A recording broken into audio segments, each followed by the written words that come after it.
Invite viewers to post their location and local time. It's always fascinating to see this little map of voices stretching across the world, from someone sipping coffee at dawn to another winding down after midnight. All of us linked by a story about land, signs, and the stubborn human instinct to stand your ground.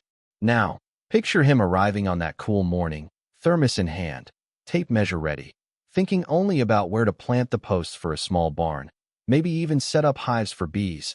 And instead he finds a brand new aluminum sign bolted right into the cedar post he had sunk himself. Bold black letters announcing, "Private Park, Residents and Guests Only, HOA." And just in case that wasn't cheeky enough, someone had zip-tied a laminated notice beneath it warning that unauthorized persons would be prosecuted for trespass. He sipped his coffee, fogging up his sunglasses, and thought, historians still argue whether arrogance is born or cultivated, but surely it takes a special kind of confidence to slap your name on a man's land and tell him to leave. That land, 2.5 acres of creek-lined timber, wasn't a spare parcel dropped from heaven. It was his inheritance, his grandfather's place to stack lumber, a kind of buffer of trees against storms, and he had kept taxes current every year. The HOA came later, sprouting like a manicured fungus on the other side of the creek, and their boundary ended at the water. Grandpa always said, "Water is honest. Paper tells the truth if you read it all the way to the bottom." The creek hadn't budged an inch. The HOA apparently had. He barely stepped through the gate before a golf cart came buzzing like it was leading a parade, dusttail and all. At the wheel sat Crispin, silver beard, sea blue polo, and that salesman smile folks were when they're about to tell you something you won't like. Two women in sun hats with clipboards flanked him like suburban Valkyries. "You can't be here," Crispin called out, tapping his bare wrist like he had a meeting scheduled on his invisible Rolex. The clipboard woman asked if he was a resident, pen poised like she could draft him into existence if he said yes. He laughed, said he was a resident of the county but not of their little fiefdom, and pointed out that his name sat on the deed, not theirs. Crispin dismounted with that managerial calm that smells of cologne and overconfidence. "We've consolidated our green belt," he explained. "It's been abandoned." The word stung. Abandoned. Like the gate he chained, the fence he repaired, the taxes he paid, all meant nothing. Another SUV rolled up, back up in dark glass. Lori, the property manager, lowered her window and recited her lines as if this was a community theater audition. "Sir, you must vacate. You're trespassing." Imagine the irony, calling the owner the trespasser while screwing a sign through his fence. He tried not to laugh, but his pulse climbed. They began unfurling orange plastic fencing, the kind that looks like bright spaghetti, staking it across his truck like it was enemy equipment. A woman snapped photos, satisfied like she was filming a crime drama. He called the sheriff's non-emergency line, explained they'd posted signs on his property and were pinning in his vehicle. The dispatcher said deputies can't settle boundary disputes, but advised to keep calm and wait. So he planted his boots at the creek, pointed to the rebar pin his grandfather had painted with pink nail polish decades earlier, and said, "If you really believe this is yours, you'd welcome a survey." "A map," Crispin countered. "A map is not a deed," he fired back. The deputy who finally arrived looked young enough to be carded at a bar, trying to wear neutrality like armor. He said it was civil, don't escalate. He asked the HOA to hold off on the fencing. That bought breathing room, but not resolution.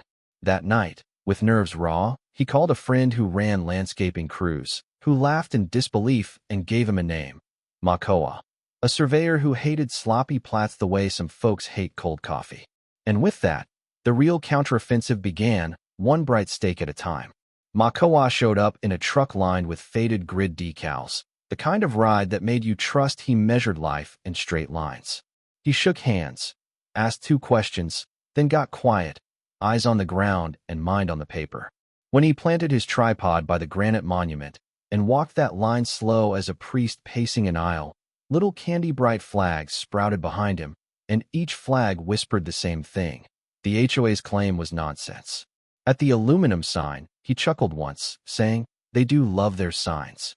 Historians still argue whether property disputes are about land or pride, but on that morning, pride was losing ground to geometry.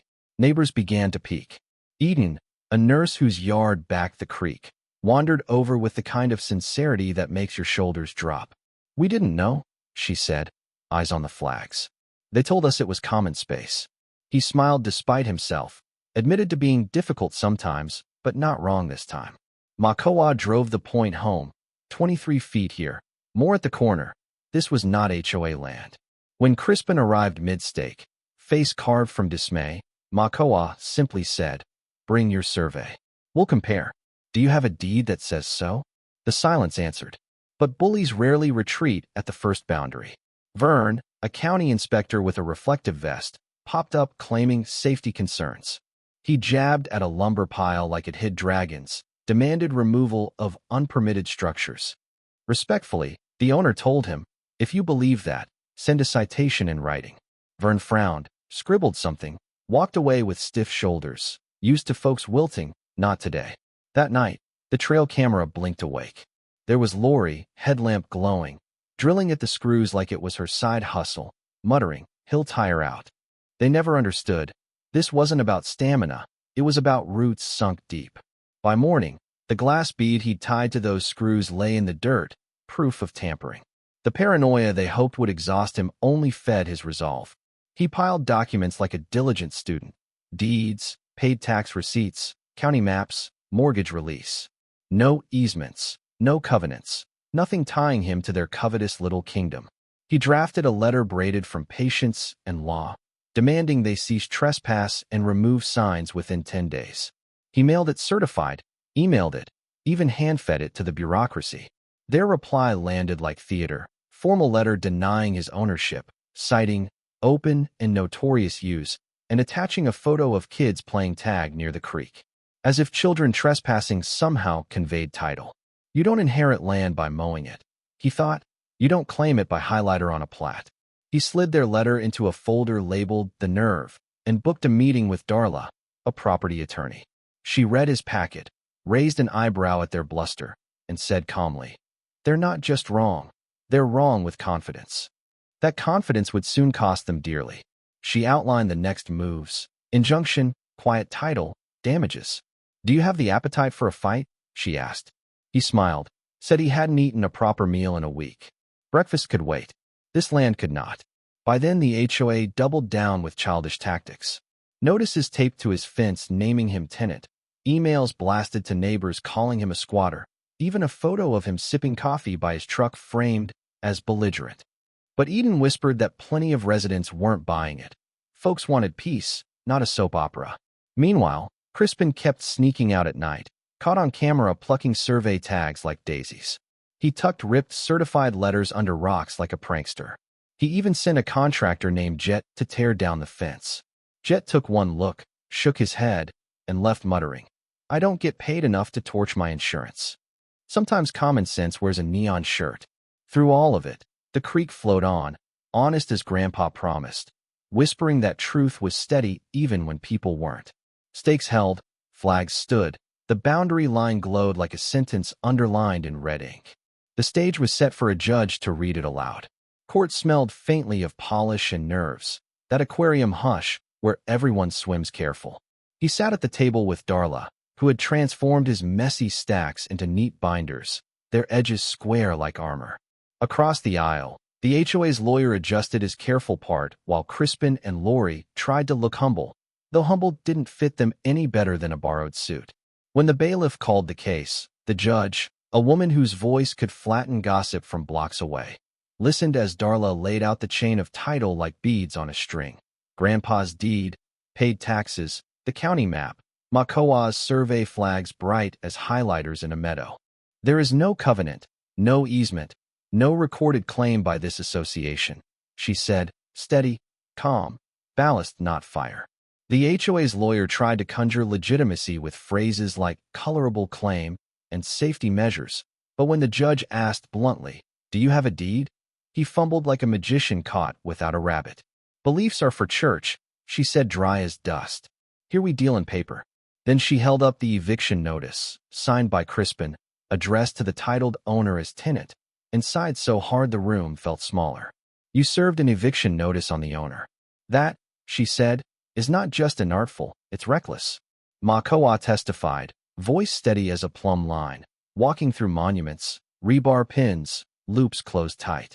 The creek hadn't moved. The line was fixed.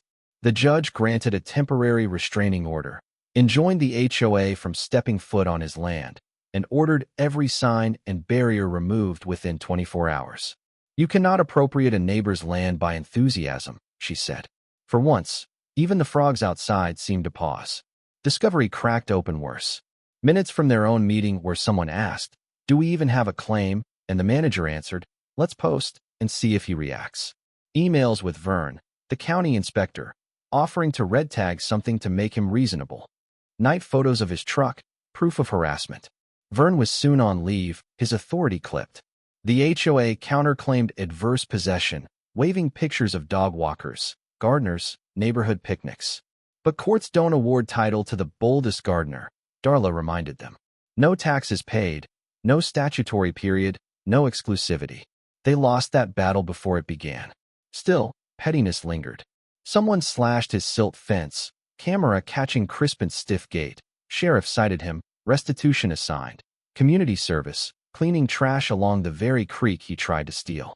Mediation failed when they demanded a perpetual easement. He countered with a disclaimer of ownership and payment of damages, maybe a revocable footpath license if they learned respect.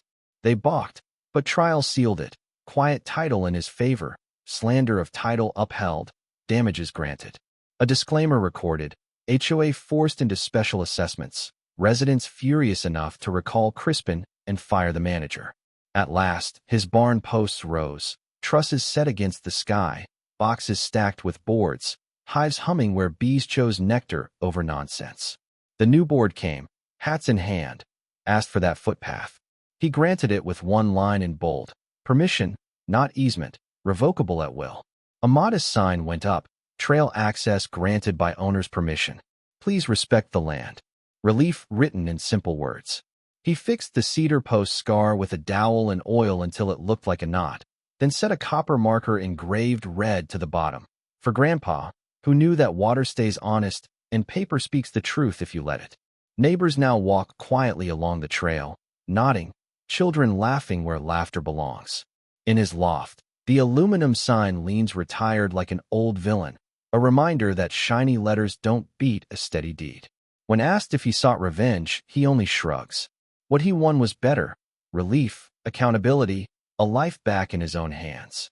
And as the story fades, let it soften into the slow rhythm of the creek itself, water folding over stones, time unbothered by the noise of men.